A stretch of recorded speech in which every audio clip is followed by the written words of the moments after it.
Very good afternoon to you, Bill. Thanks for joining us from Goodison Park. Another successful season for your side. David Moyes getting all sorts of plaudits over the last couple of weeks after another great season for him. Where do you rank him in the list of Premier League managers right now?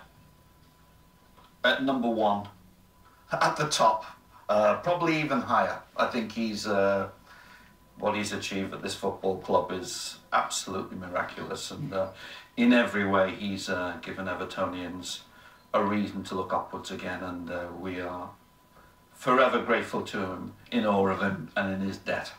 So you think he's the best manager in the Premier League. What makes him the best manager in the Premier League? Oh, that's such a difficult question, but all I can tell you in working with him is he's certainly 24/7. He's a decision maker. He doesn't shirk from the big decisions. He's a great tactician.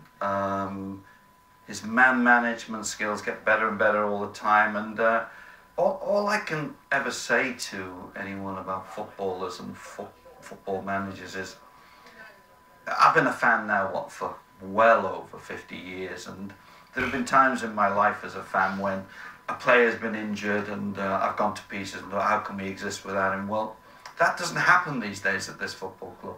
A player gets injured and the boys who are left worrying about him actually rise to an extraordinary level. And it's all because, I believe, we've got a man on the line that wills us to certainly to perform way above the kind of performances that we used to get at this football club. And my feeling is that as long as David Moyes is in that dugout or on the line, we've always got a chance of victory, and that's his greatest special attribute. And it's been there since day one, since the day he first joined this football club. We've had certainly a 12th player on the pitch, and he's actually been the man on the line.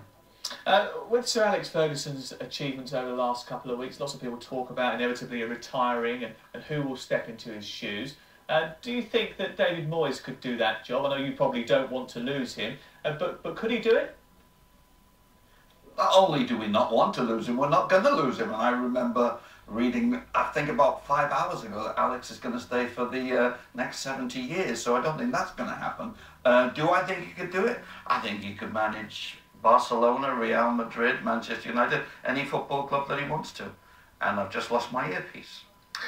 Okay, we'll give you good time to lose it on that. Good time to lose it on that question, I think. Indeed, you'll probably that is a total non-starter in the world of Everton Football Club at the moment. This man is totally committed to his squad, his team, his football club, and I know that for a fact. Where's Martino? Okay, well, of course, you have got something to look forward to in the coming weeks, an FA Cup final, the first one since 1995. How is the excitement building around the club?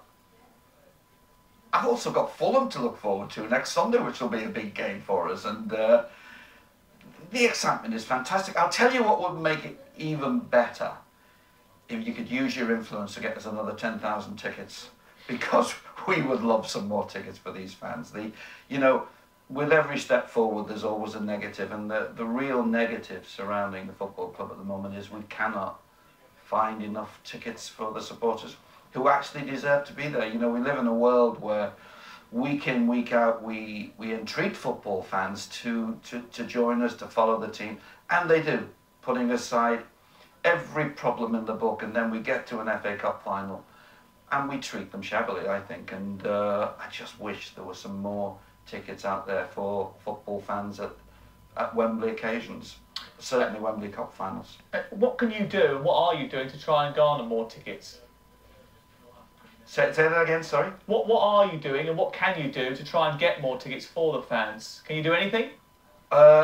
Yeah. We make dozens of phone calls. We have had a little bit of help in the last few days. We have got a few more tickets in, and you just do everything you possibly can, to be honest with you, and you just go hunting. And Robert Elston and his staff and myself, we've been doing that for quite a while now, and we've hunted a few out. But if you've got any more, we'll have them from you.